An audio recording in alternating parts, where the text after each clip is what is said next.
Good morning, guys. It's Monday morning. What's today? Fuck, I think it's the 23rd, maybe. I don't know. I could be wrong. Yeah, it's a pretty ugly day. It's raining, cloudy, but yeah. So I've had this Ford Expedition on my to-do list for a while already, and I've been putting it off because it's old and it has a shitload of miles. It has 188,000 miles. Yeah, it's a 2012, 188,000. It's a value car, of course. They don't really care about these. These are the ones they just want to kind of band-aid together and get them good enough to sell. But the dash, I just fired this thing up and it's like a fucking Christmas tree. Let's see, we've got tire light on, stability track, ABS, traction control, parking brake, everything is on. But the thing about that is sometimes if there's something that'll throw like an ABS code, that'll usually disable the stability track system. So it could be one thing causing all those lights, or it could be a lot of things. So the first thing I'm going to do is pull this on my bay and air up the tires and see if I can get that tire light to go off. Then after that, I'm going to put my scanner on there, do a quick scan, maybe reset the codes, and see if anything. They're like hard faults and they come right back. Sometimes you can get lucky and they won't come back. Like if things have been worked on or disconnected, like a speed sensor or something to do with the ABS, sometimes you can get lucky and just clear them and they won't come back. But I got a feeling that these are, real issues, but it's worth a shot. So all the tires, they had 32 psi. I bumped them all up to 35, and the tire light's still on, so it probably actually has a faulty sensor. And being a Ford, we don't stock Ford sensors, and our tire sensor scanners don't read Ford sensors. It's all like Lexus specific around here, obviously, but I think one of the guys here has a tire sensor tool that can program sensors that aren't, Lexus specific. Fuck, I'm sleepy.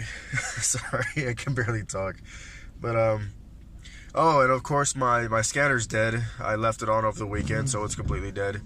So I've got that charging. I can't scan the ABS codes and the advanced track system until I get that charged up at least a little bit.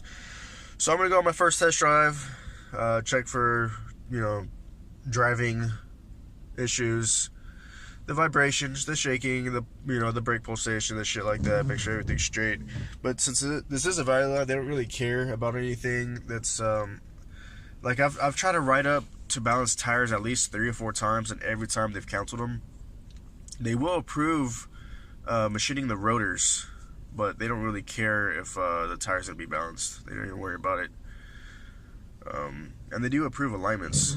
There's only 2 things that are almost for sure: brake pulsation, turning the rotors for brake pulsation, and aligning it. Like if the steering wheel's like off center or crooked, yeah, they don't want the customer to bitch about that. So I'm just gonna go drive this real quick, see if there's anything obvious, and hopefully my scanner's charged up enough when I get back to check out the ABS codes. Here you go. Thank you. Give me a second for your water. Okay. So to save a little bit of money, not a sponsor, I've been using this stuff. I just picked it up from Kroger. Can't really pick it up. Mio Sports electrolytes and vitamins. Basically, it's just like this syrup you put into your water, and it basically makes like Gatorade. But yeah, because they provide water. Like at Lexus, they have water, and they have a lot of sodas, depending on where you're from. Sodas, Cokes, pop.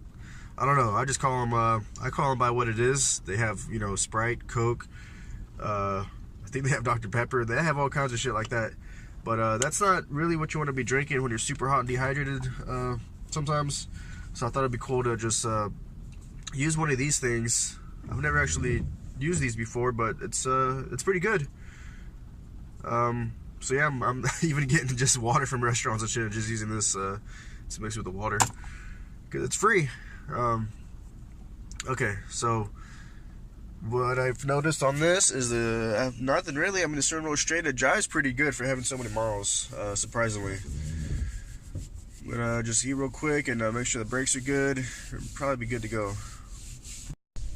So last week, I drove this Civic Si pretty hard, but I was at I explained myself why I needed to drive it hard, and there's a good scenario that just happened to the Expedition. That's a reason why you as a tech need to floor the car you're test driving, even if it's just for a second or two. But so I was driving this Expedition around, normal driving conditions, and it was fine as far as, no engine issues, misfiring, check engine light, shit like that. It was fine. On the way back, I decided to get on the gas. I floored it. The power cut out like 100%. It stopped revving, and the check engine light started flashing, and it wouldn't rev anymore.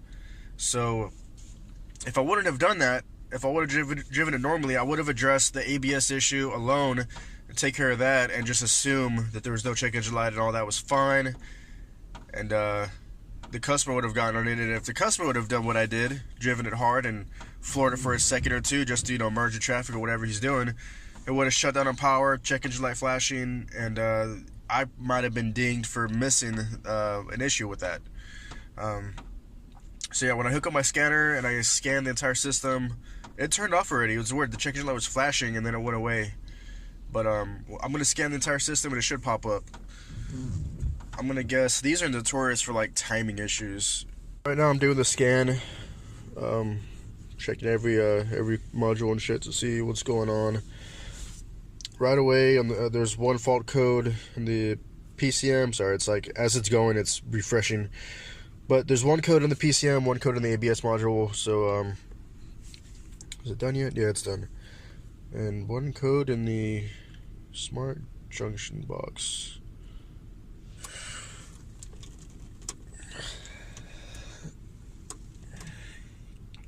Cylinder 3 misfire.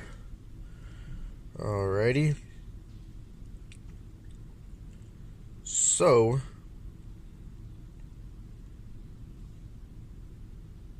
okay, a lot of the times on these 3 valves, it just needs one individual coil for a misfire.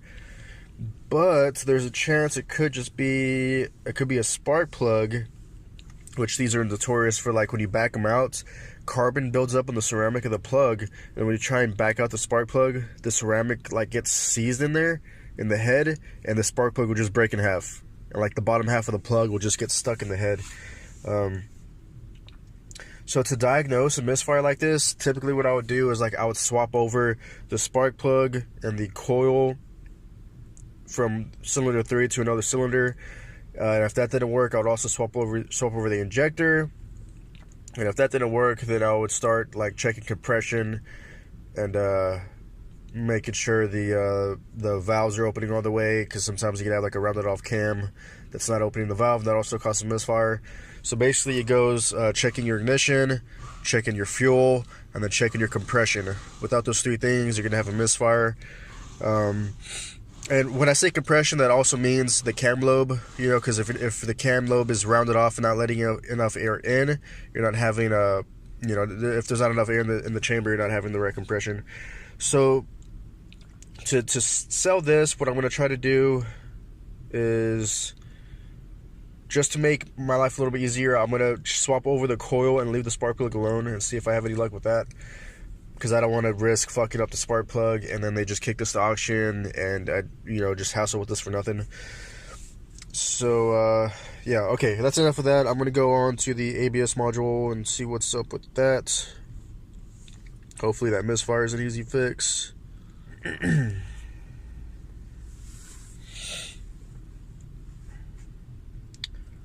ECU internal fault. Nice. So basically, it needs a new ABS module, and it needs to be reprogrammed by Ford to, anytime you replace modules and shit in the cars, it's like, it has to be programmed to the VIN. Like, you have to actually code the module to match the vehicle. On basically every car across the board, it doesn't matter if it's Ford, Lexus, Chevy, or whatever. So this is saying it needs a new brake module, so I'm going to have to price out the brake module, the labor to replace it, and then to send it off to Ford and pay full retail for have them reprogram the module, or yeah, just program it to the vehicle, which is usually like an hour or maybe 2, and the labor rates usually range from like 100 to 130 maybe. So the ticket got expensive really fast on this expedition. To let's see, all the diag pays 1 hour, so diag, ABS, diag, check engine light. 1 hour ABS module is $150 for labor, $600 for the part. Ignition coil, $85 for the part, $75 labor. That's I was doing 1 hour C charger with the ignition coil and 1 spark plug. TPMS sensors, $64 a piece. 2 hours for the labor, since it's all 4 tires. And then a program module by Ford, question mark. I'm not sure how much that would be. I was like, man, it could be like 100 to 200 bucks. I'm not sure. So total came out to $1,483 plus however much the dealer wanted to program, and right away auction. Basically, just he didn't even think about it for like more than 2 seconds. Just auctioned the sucker off. And good thing is I didn't spend too much time on this car, and I do get paid to diagnose the ABS and the check engine light, since I did actually have to figure out why the ABS lights were on and why the check engine light is on. I still get paid for those. So 1 hour for the checkout, 1 hour for the ABS, 1 hour for the check engine light. That's 3 hours, and I was able to get this denied pretty fast. So I'll get 3 hours out of this ticket. Move on to my next one. 13 Lexus ES350. This one's a pretty old ticket. It's from the 15th. 45,000 miles. Just a used car check. So should be able to run through this pretty fast, and hopefully it's clean. Usually you can get a good idea by the miles, but it could be hit and miss. Sometimes you can have a low mile piece of shit or a really clean high mile car. It just kind of never know sometimes. This car is actually in really good shape. It's already been detailed and shit, so yeah, it's probably just gonna need an oil change and state inspection. I'll be able to run through this pretty fast. I'm just gonna gas it up and go for a test drive and do the state first, and then put it on my rack and do the oil change. You know what? I need to kind of be ahead of the game with the oil filters, because if I'm doing anything that's not a Lexus, I need to order the filters now. So I do have this Honda 16 Honda CR-V. Everything else is Lexus. So I need to go ahead and order this Honda oil filter now, so that when I am ready to work on this car, the filter's here waiting for me, and I'm not waiting for the filter, wasting time. Rain's starting to pick up a little bit, but this car does drive really good, really straight. You know, the wheel's not crooked or anything. There's no brake pulsation. I noticed a little bit of a tire shake though, like when I'm going maybe 60, 70 miles an hour. But they've seriously denied so many of my tickets with me trying to balance the tires that I'm not gonna write it up. They don't really seem to care about that. Maybe if it's like a certified, but on these just used car checks, they don't really seem to care. So I'm not gonna bother.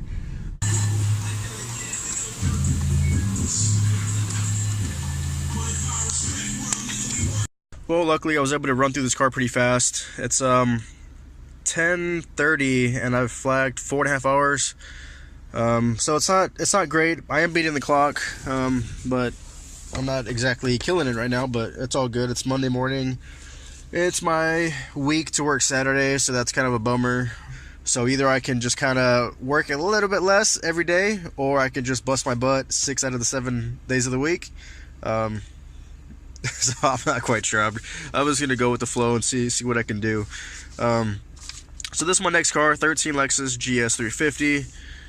Pretty low miles. Exact same thing as this car I just did. This was the ES350. But my next car is a GS. Just a used car checkout. Should be the same thing, just oil change and state. I'm going to try and do it before lunch. I shouldn't have a problem with that. And then I couldn't find the key to this Honda. It says it was checked out to detail. So that's kind of holding me up. That was my next to do from the 20th. And then after the 20th, ooh, the power just went out. And like came back on real fast. That was weird. So if I can't find that CR-V, my next one's going to be this PDI. 2020 Lexus NX300. I've been doing a lot of these NX300s. 0 miles. So yeah, shouldn't be anything wrong with this, obviously. You know the deal with this one. Just gotta rip off all the plastics and scan the computer, make sure everything's okay, and put nitrogen in the tires. Blah blah blah. So yeah, let me knock out this GS, and then we'll move on to this brand new NX300. Man, so I guess the GS is where it starts to get pretty nice. This car has like the privacy shade on the back glass. It's got the shades on the back door panels and wood grain, and I don't know, it's just nicer than the what was the last one I did? ES.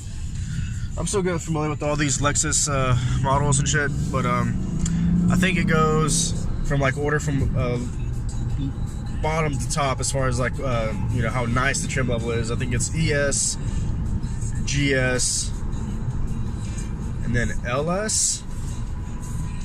And as far as like the IS stuff, I think that's all like the sporty stuff. There's like the IS 200, IS 300, IS 350, and then the RC stuff. From what I've noticed, they're all coupes. There's the RC. I know there's RC 350. Might be RC 300, and then there's the LC 500, which is like their sport car or whatever. And then you've got the SUVs, the GX series, and then the LX, which is the bigger SUV. Oh, and the RX. Can't forget the RX, the smallest. No, it's not the smallest one. The NX is the smallest SUV. Damn, there's 4 SUVs: NX, RX, GX, and LX. So yeah, I'm getting down pretty good. I'm starting to get familiar with all these different Lexus models, because I wasn't really familiar with them before I started Lexus. I was just a used car tech working on everything. I wasn't real familiar with all the Lexus crap. Well, I was able to finish this GS 350. I'm on lunch right now. It's like 12 o'clock. So this was another 1.5. I'm just kind of keeping track of my hours today, even though it's Monday, and I'm usually Mondays usually aren't the best for me. You know, coming off the weekend, I'm still kind of dragging ass a little bit. So let's see, I had 4.5. So this puts me at 6 hours. Yeah, because I had 3 hours plus 1.5, that's 4.5. Plus this 1.5, that puts me at 6.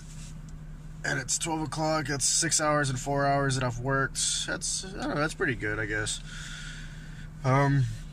It's hard to get like really ahead doing these just used car inspections, you know, when they just need an oil change and say inspection. There's nothing wrong with them. It's hard to like get really far ahead this way.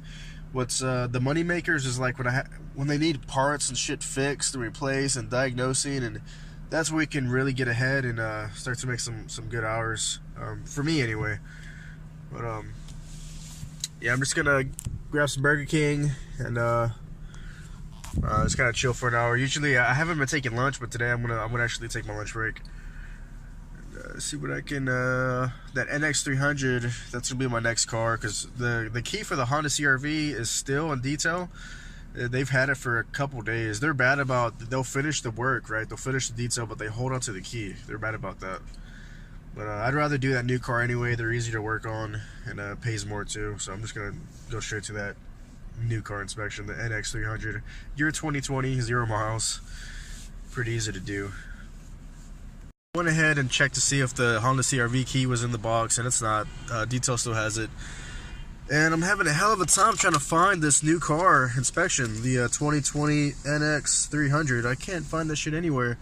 But while I was driving around looking for it, I found this crazy car parked in employee parking.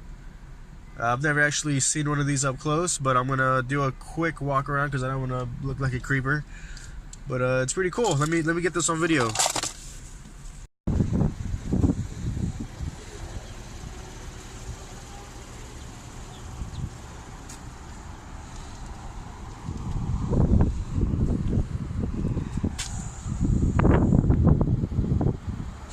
Straight up Back to the Future. I think the flux capacitor goes in the back.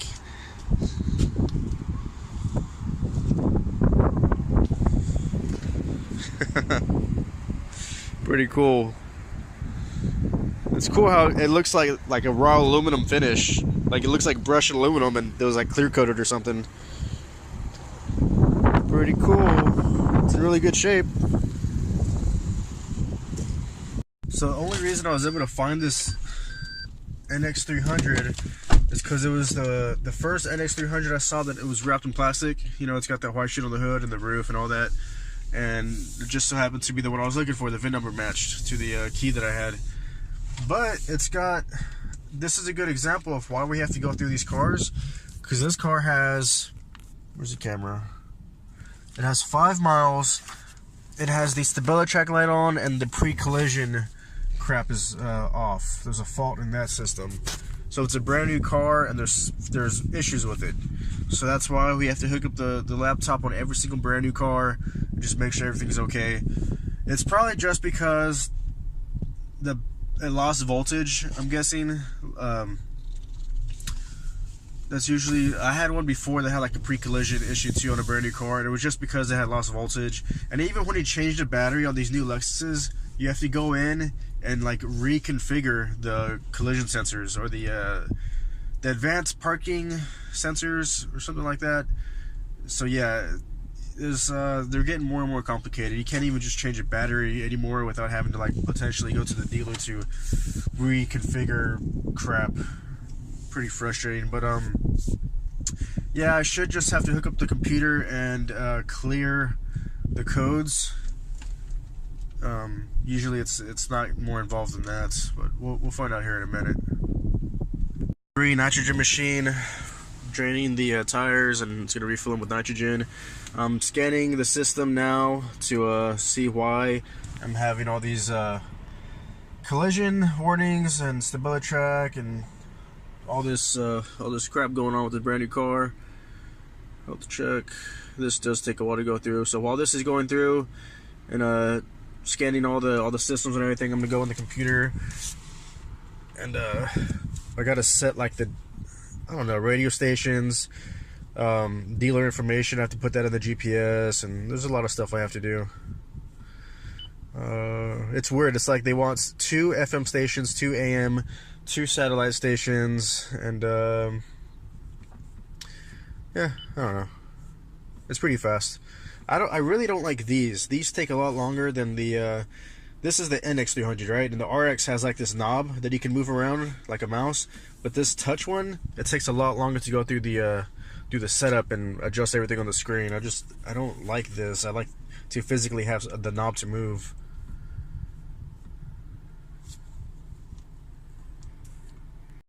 So with this, I'm able to see that it has history codes in the it says main body module. Then it says there's a code in the smart access, which is probably why the remote wasn't working. I was trying to hit the panic button to find the car, and it wouldn't go off. Let's see, power source control, telematics. Oh no, there's nothing for telematics. Oh yeah, there is. But yeah, so I'm not going to go into depth here. I'm just going to go ahead and erase the codes, and honestly, you'll probably be fine after that. Let's see here. Yes, delete everything. And after this, I still might have to do the parking reconfiguration. Okay, so I was doing the radio stations. It's crazy, but here and where I'm at in Texas or whatever, the radio stations they want us to do is 92.9 for the first preset, 99.1 on the second. On as far as the AM stations, they want 640. No, that's not right. What is it? Is it 610? Yeah, it's 610. Wow, that's good. Okay, and then the fourth preset is 740. No, that can't be. Okay, and then the satellite, I already did that, channel 1 and channel 5. So I got the radio station set, and I have to go back and, let's see, every car's fucking different. It's like I have to go to setup and vehicle dealer info. So I have to go into dealer info and basically enter the dealer name, phone number, address, depending on how many what information it wants. I have to enter everything that I can. So I erased all the codes, and I still had issues. It says front recognition camera system software not programmed, front radar sensor destination malfunction, blah blah blah, camera axis not adjusted, optical axis not adjusted. So basically I need to go in here and just recalibrate all this shit for the front camera and radar stuff. I haven't had a chance to do this yet, so I'm going to kind of play around and see exactly how I do it, and maybe I'll show you when I figure it out. So the reason I had all these codes lit up was because there's this fuse called DC cuts. It's a 20 amp fuse right there in the center, and it was missing that fuse. And apparently at the factory they pull that fuse, right? And it's supposed to stop it from draining the battery. They pull that fuse and it goes through the assembly line or whatever. And then at the very last step, at one of the techs was saying at the ports they're supposed to put the fuse back in. Like when they ship them out, like literally the last thing they do is put that fuse back in there. And you know, it's supposed to be all good and no problems, of course. But somebody forgot to put that fuse back in there, so I popped it in there. I recalibrated the steering angle sensor and the ABS, reprogrammed the ABS module, and it's fine. So that just goes to show this car had like 5 miles on it and it had issues, but that was just because some dude at the factory or wherever the hell forgot to put that fuse back in the car. But yeah, we're all good to go now. Everything's checking out. There's no issues. So, yep, that's it. Alright, I'm going to go ahead and wrap up this video a little bit early. It's only like 4 o'clock, but whenever I start editing the video at 6, it might not be uploaded to like 8 or 9 at night, but I'm going to get an early start and get this video uploaded as soon as possible. I'm going to try and get it up, I don't know, maybe like 6 or 7, maybe. I don't know, we'll see. But yeah, I hope everyone had a good Monday. My Monday was pretty good. I started off pretty strong, but I got a little tired towards the end of the day. But right now I'm pretty exhausted. I think I'm at like 10 or 11 hours, and I got one more car to do. But yeah, thanks for watching this video, and comment below if you have any questions, or I don't know, let me know what you think about the video. Thanks for watching.